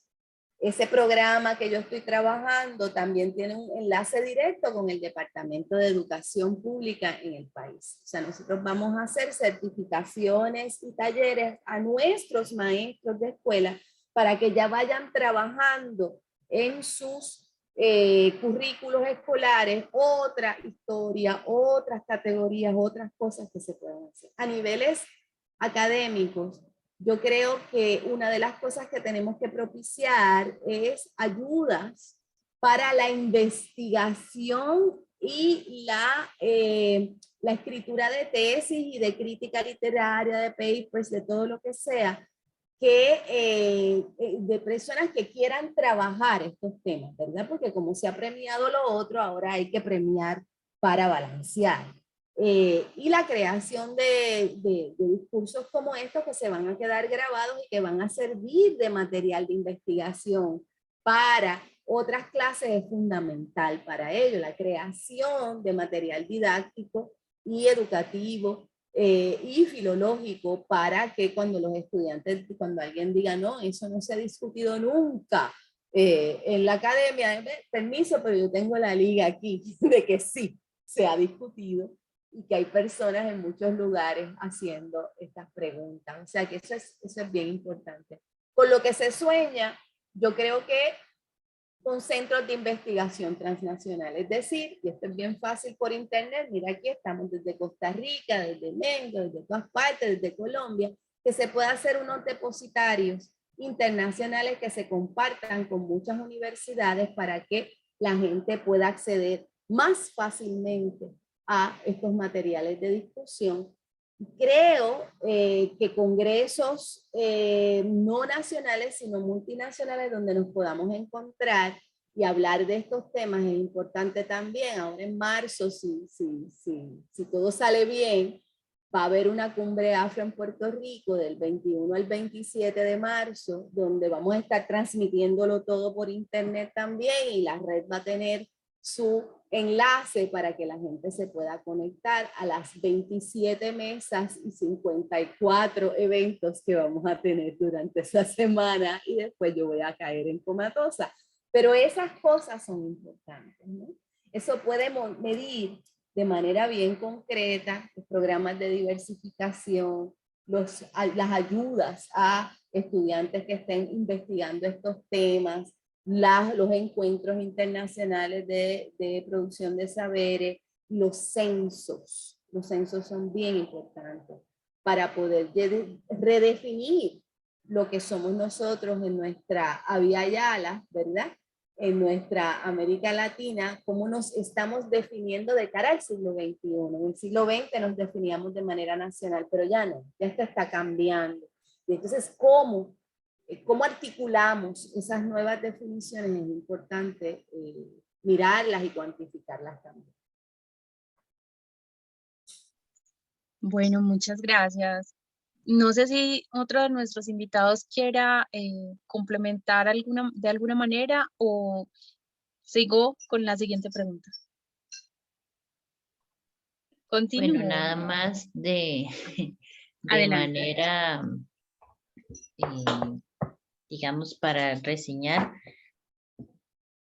En el contexto costarricense, creo que vamos mucho más atrás de Puerto Rico. En ese sentido, nos da mucha envidia de la buena, del programa que menciona la doctora Santos Febres. Y pues esa sería una meta por alcanzar acá. ¿Qué se ha hecho? Bueno, está la cátedra de la cual el doctor Vince Duncan forma parte en la Universidad de Costa Rica. Y también pues a nivel, digamos, particular de Jorge y mío como profesores de la Universidad Nacional, sí tenemos bien claro el enfoque de siempre visibilizar en el texto que estemos viendo en clase cómo es la representación de los personajes, de todos los personajes, ¿verdad? Porque a veces se cree que lo étnico es afro, es indígena o es chino, y no es cierto. Hay que tener en claro que todos tenemos y hablamos desde un lugar étnico-cultural. Como bien señala Stuart Hall, tenemos que hablar de etnicidad en un concepto maximalista, en el que podamos ver que estas personas que se consideraron paradigmáticas o paradigmas del ser humano, que se autodefinieron blancas, también están hablando desde un lugar étnico-cultural. Nada más que lo están omitiendo, lo están encubriendo con un velo, lo están invisibilizando, marcando a los otros. Pero todos tenemos un lugar étnico-cultural desde el cual nos posicionamos y hablamos. Entonces, nuestra meta ha sido, como profesores de literatura, siempre que vemos un texto, que analizamos un texto con los estudiantes, procurar visibilizar ese lugar de enunciación de quién es el que está produciendo el texto y cómo representa a los otros.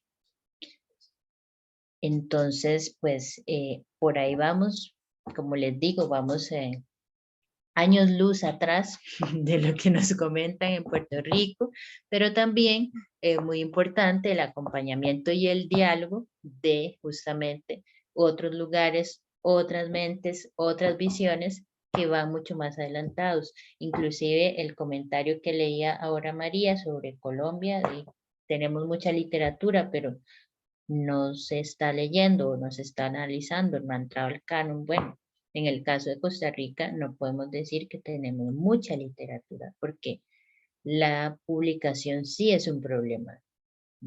Entonces no tenemos una colección de literatura afrocostarricense, por ejemplo, como si la tienen en Colombia y que está ahí abierta para descargarla.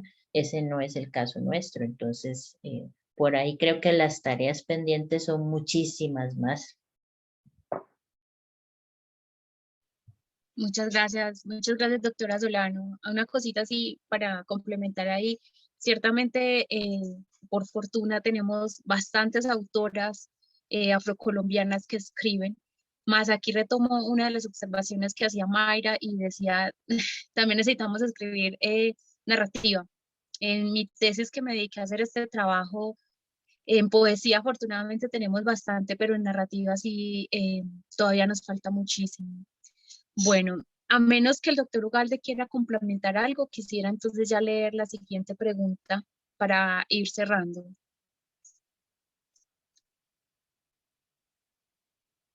¿No? No, adelante, María. Sí.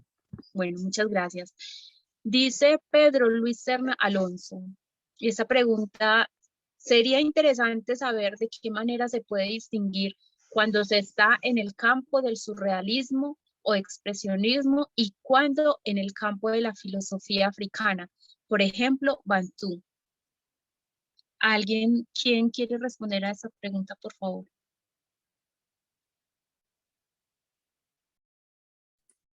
Bueno, lo que pasa es, volvemos, que nosotros venimos de una manera de leer, ¿verdad? De una manera de pensar que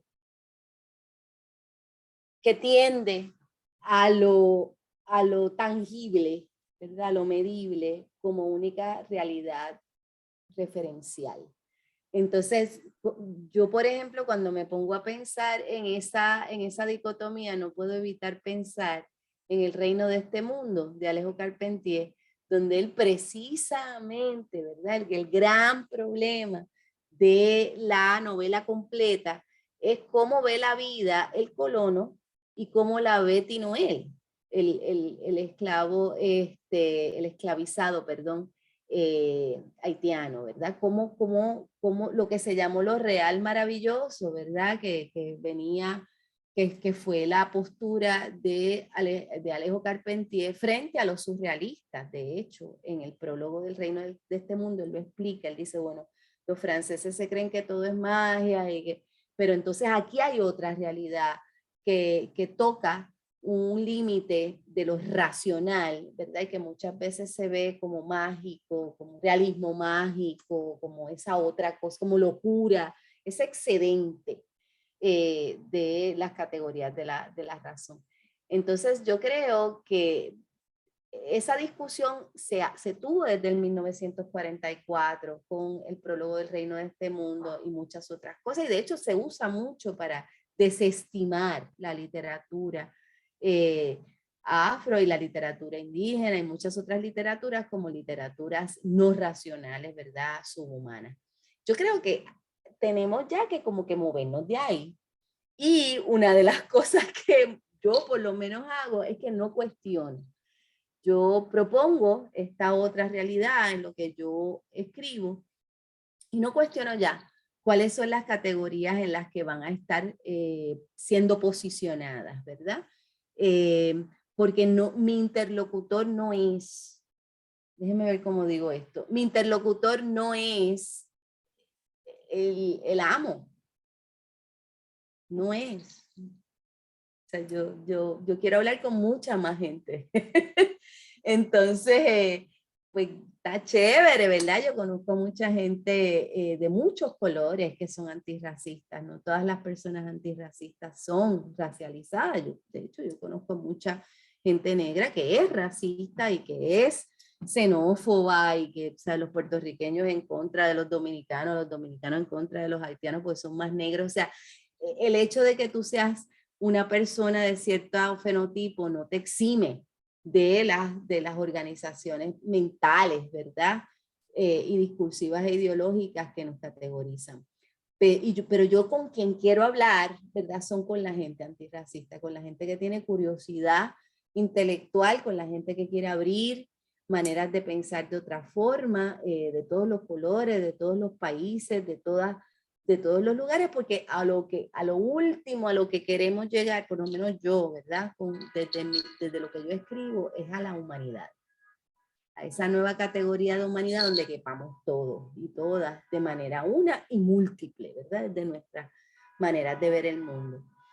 Ya yo no lo veo binario, o esto o lo otro, que sí fue durante todo el siglo XX una gran discusión, pero creo que en el siglo XXI tenemos que dar un pasito y decir, bueno, ya, ¿verdad? Vamos a hablar ahora de todas estas otras cosmovisiones que conviven, de todas las que conviven, ¿verdad? Dentro de sus categorías de poder, pero siempre en resistencia y siempre peleando por ese fin último que es ser pertenecientes de una raza humana en donde esas categorías de supremacía se abolan, o sea, no sirvan ya.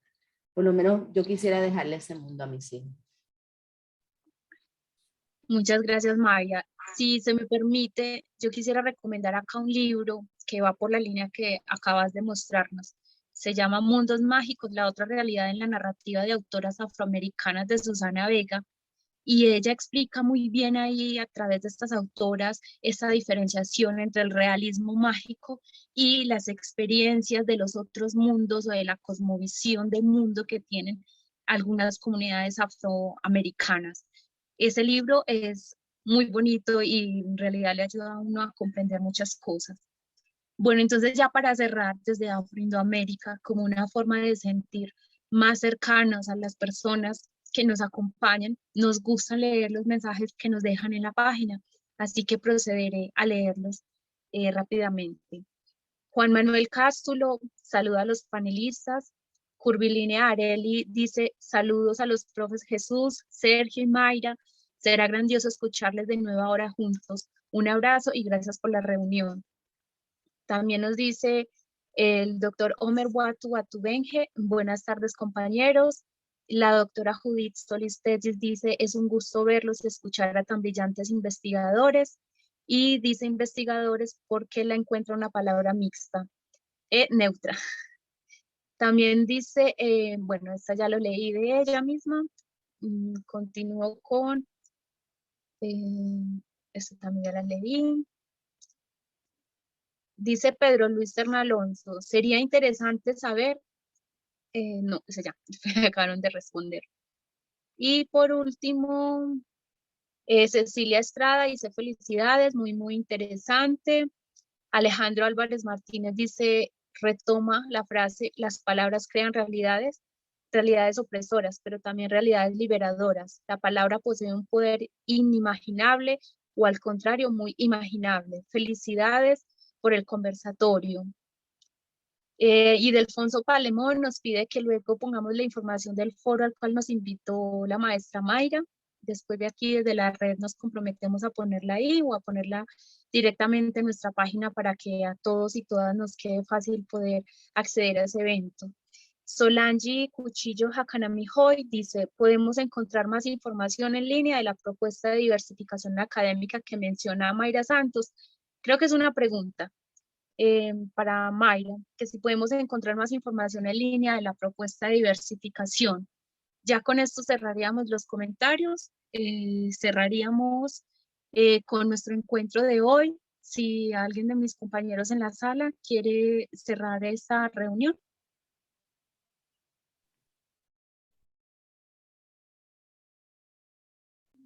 Pues si se me permite, para agradecer la riqueza con la que han enunciado una diversidad de universos de sentido. Muchísimas gracias, Mayra, por esta participación. Muchísimas gracias, Silvia Solano. Muchísimas gracias, Sergio Ugalde. Realmente ha sido muy interesante escuchar todo esto sobre estos discursos que legitiman o deslegitiman, hablar sobre la naturaleza, la religiosidad, la etnocrítica, la literatura, la filología, la filosofía, el colonialismo o matriz colonial, el cimarronaje, la visión profética del pasado de la que nos hablaba la doctora Mayra Santos Febres, autores como Césaire, Bizán y tantos, y autoras, escritoras, literatas que nos han mencionado. Muchísimas gracias. Esto creo que nos invita a seguir reflexionando sobre una temática que para nosotros es, como ustedes saben, muy cara y que tiene que ver con la necesidad de seguir en combate constante, permanente contra el racismo. Muchísimas gracias.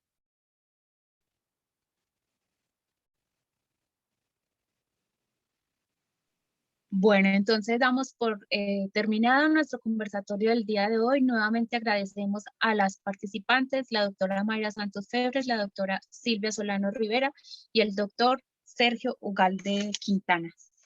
Muchas gracias a quienes participaron, a quienes nos vieron, a quienes comparten esta información y los esperamos próximamente en nuestro próximo conversatorio en 15 días.